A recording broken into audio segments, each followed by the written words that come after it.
इस कहानी की शुरुआत में हम देखते हैं कि विनी द पूह कार्टून लिखने वाला एलन अलेक्जेंडर मिले अपने घर के सहन में है और लेडी से लेटर रिसीव करता है। लेटर को देखकर वो बहुत ज्यादा दुखी हो जाता है। एलन एक राइटर है, उसने बहुत सारी पोएम्स और ड्रामाज लिखे हैं। अब 1941 का वक्त है। फिर सीन शिफ्ट होता है फ्लैशबैक में। 1916 का वक्त है और तब एलन आर्मी का हिस्सा था। वर्ल्ड वॉर 1 का टाइम था और वो जंग लड़ रहा था। एलन के लिए वक्त बहुत तकलीफ देने वाला था। काफी साल गुजरने के बाद भी वो इस वक्त को नहीं भूल सका। जंग खत्म होने के बाद वो अपनी वाइफ डेफनी के पास आता है। वो एलन का इंतजार कर रही थी। दोनों के लिए टाइम बहुत मुश्किल था। दोनों फिर से साथ जिंदगी गुजारने लगते हैं। एलन एज अ राइटर अपना काम शुरू कर देता है। फिर कुछ टाइम बाद उनके घर एक बेटा पैदा होता है। एलन तो खुश होता है, लेकिन उसकी वाइफ इस बच्चे से खुश नहीं होती। वो चाहती थी कि उनके घर बेटी हो, क्योंकि अगर बेटा हुआ तो वो भी एलन की तरह जंग पर चला जाएगा और उसे इंतजार करना पड़ेगा। वो बहुत रोती है। इस बच्चे का नाम वो क्रिस्टोफर रॉबिन रखते हैं। डेफनी अपने बेटे का ख्याल नहीं रखती। फिर वो अपने बच्चे के लिए एक नैनी रखते हैं, उसका नाम ओलिव है। नैनी क्रिस्टोफर से बहुत प्यार करती है, उसका ख्याल रखती है। एलन और डेफनी दोनों अपने बच्चे को ज़्यादा टाइम नहीं दे पाते, पार्टीज और इवेंट्स में बिजी रहते हैं।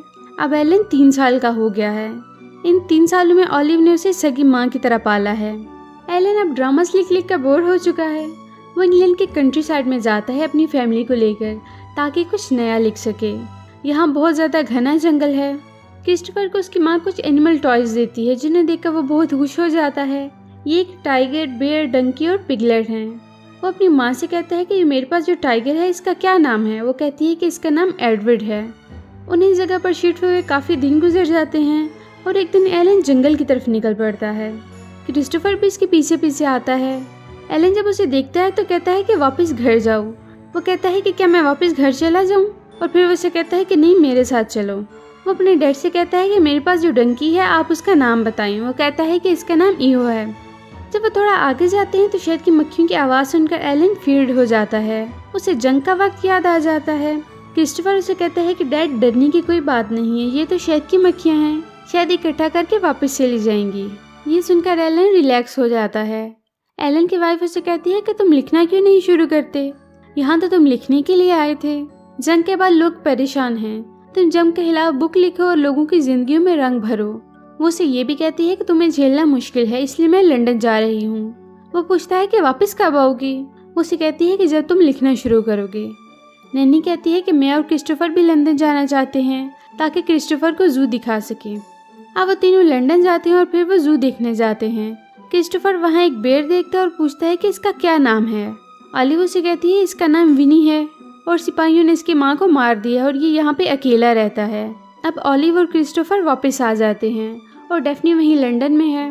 वापस आने के बाद नैनी को 3 दिन के लिए वापस जाना पड़ता है, क्योंकि उसकी माँ की तबीयत ठीक नहीं है। कुक भी छुट्टी पर जा चुका है। अब क्रिस्टोफर और एलन दोनों घर पर अकेले हैं।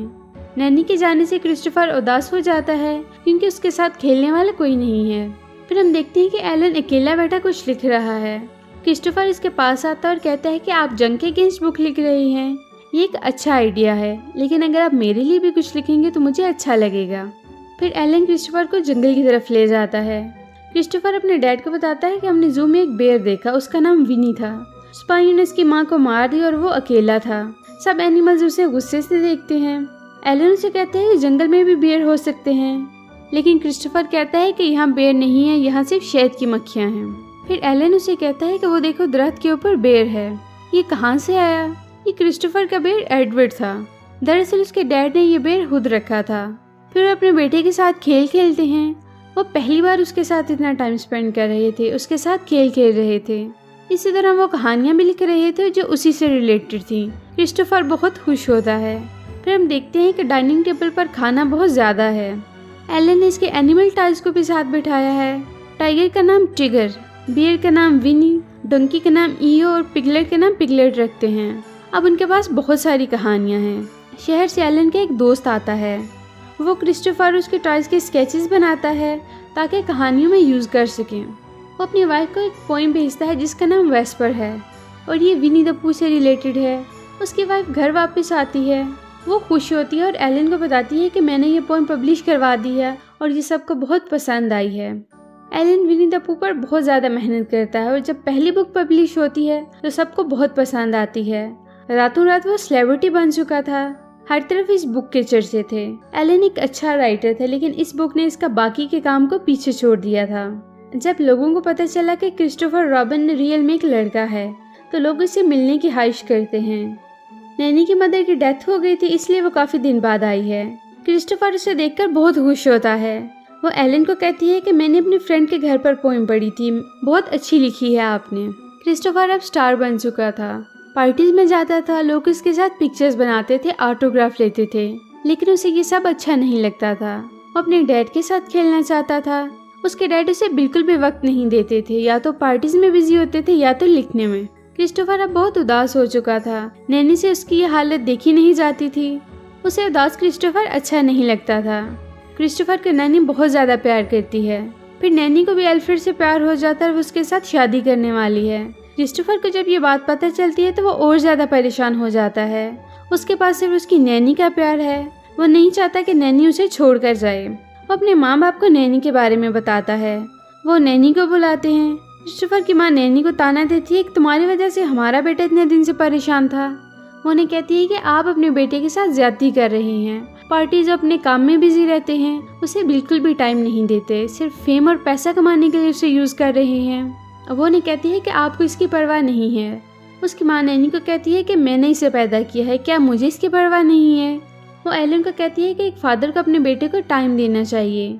बच्चे तो जानवर भी पैदा करते हैं, लेकिन इस तरह कोई नहीं करता जिस तरह आप कर रहे हैं।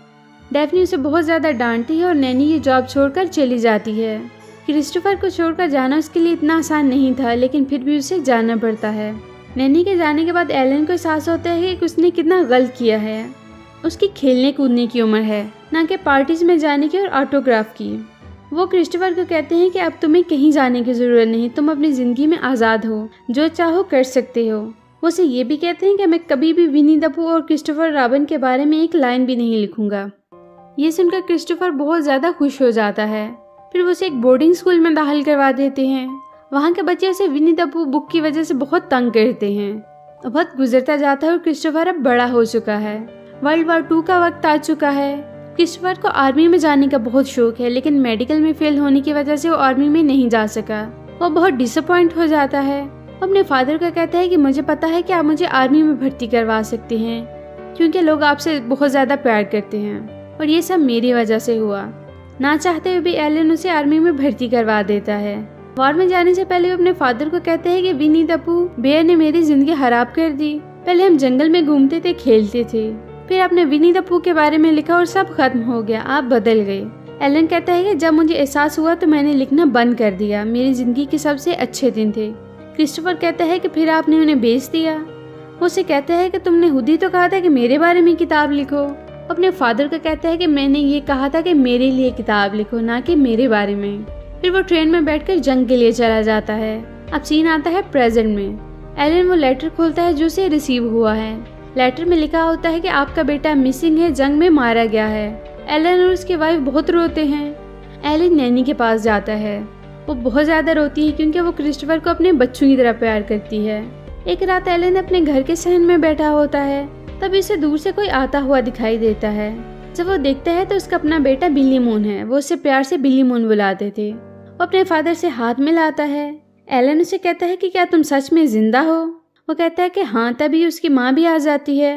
वो क्रिस्टोफर को गले लगाकर बहुत रोती है। नैनी को जब ये पता चलता है कि क्रिस्टोफर जिंदा है तो वो उससे मिलने आती है। वो बहुत रोती है। क्रिस्टोफर अपने डैड को बताता है, एक दिन हम रेगिस्तान में थे और फायरिंग हो रही थी। एक आदमी विनी द पू गाना गाने लगा। वो उसे उसके बचपन में ले गया। वो अपने घर को याद करने लगा। ये सब आपकी वजह से हुआ, लेकिन ये गाना सबसे पहले मेरा था।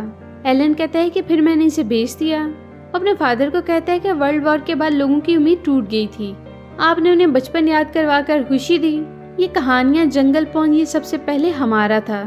वो उसे कहते हैं कि और हमेशा हमारा ही रहेगा। अब इन दोनों के दरमियान सालों के गिले शिकवे खत्म हो जाते हैं। एलन ने लिखना बंद कर दिया था, लेकिन विनी द पू की शोहरत बढ़ती गई। एलन ने इन बुक्स का 1 रुपया भी अपने पास नहीं रखा और खुशहाल जिंदगी गुजारी। नैनी क्रिस्टोफर की लाइफ का हिस्सा थी और हमेशा रहेगी।